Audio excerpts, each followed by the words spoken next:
Hi. The coup against Donald Trump began before he became president.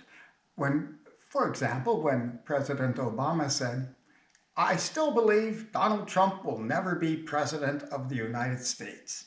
And then when Hillary Clinton finally did lose the election, the Trump Russia conspiracy went into full gear, and she went on the media and started putting in hints of Russia hacking the DNC. But Russia probably didn't hack the DNC.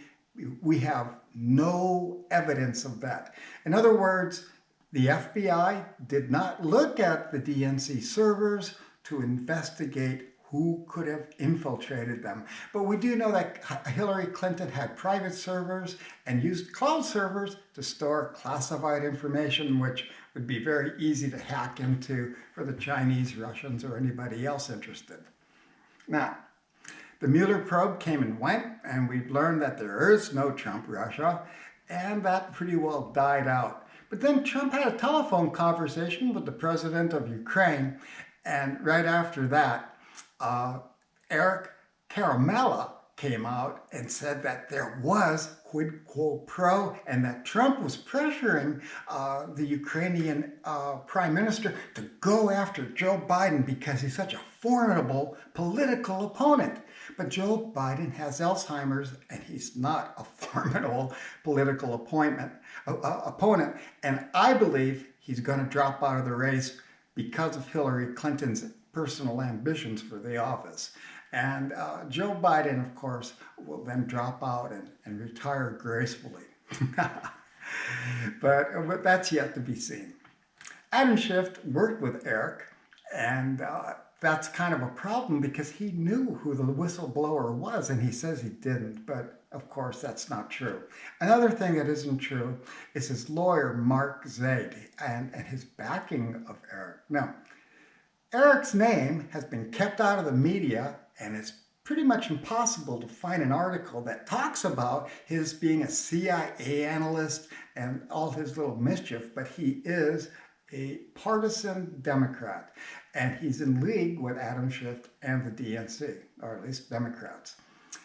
Now, Mark Zaid is very important because in 2017, he tweeted, he actually said publicly that the coup against President Trump had started and it will ultimately lead to his impeachment. And they're not far off because the Democrats actually tried to impeach Donald Trump on Joe Biden's mischief in Ukraine with his son Hunter.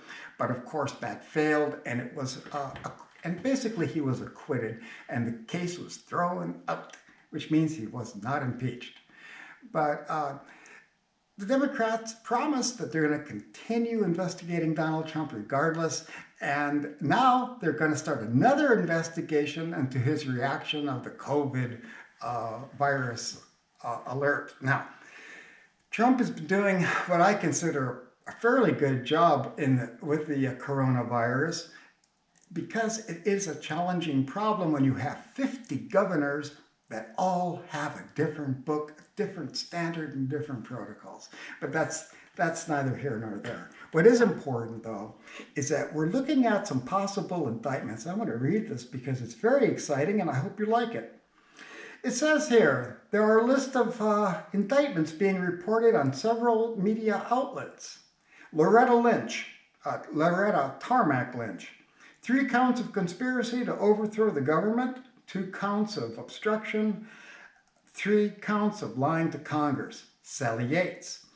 3 counts of conspiracy to overthrow the government, 3 counts of obstruction of justice. John O. Brennan. 3 counts of conspiracy to overthrow the government, 3 counts of obstruction of justice, 2 counts of lying to investigators, which is what they got General Flynn for, but he didn't lie. 1 count of conspiracy to commit treason, and 3 counts of lying to Congress. Now, treason is punishable by death. And we'll get to that later because that's a happy thought for that bastard. James Clapper, he was the DNI chief being replaced by John Radcliffe. And I'm very excited about John because he's going to release parts of the Trump Russia investigation that have been previously classified. James Clapper, 3 counts of conspiracy to overthrow the government, 2 counts lying to Congress. James Comey, 3 counts of conspiracy, 4 counts of obstruction of justice, 6 counts of perjury, 4 counts of falsifying government documents. Those are the 302s. Andrew McCabe, he was second in command at the FBI. 3 counts of conspiracy to overthrow the government, 2 counts of perjury, 3 counts of lying to Congress, and 1 for falsifying government documents. Oh boy. Bruce Orr, 3 counts of conspiracy, 1 count of falsifying documents. Now, his wife, Nellie, worked for Fusion GPS and, of course, had the Steele dossier in her possession with Glenn Simpson, who was also not named here, maybe will be later. James Baker, it says in the article the charges aren't specific, but he was the guy that knew about Rod Rosenstein going to wear that wiretap and try to frame Trump on the 25th Amendment. Now, the 25th Amendment means that Trump is unable mentally, like Joe Biden, for example, to serve. Peter Strzok, the lover.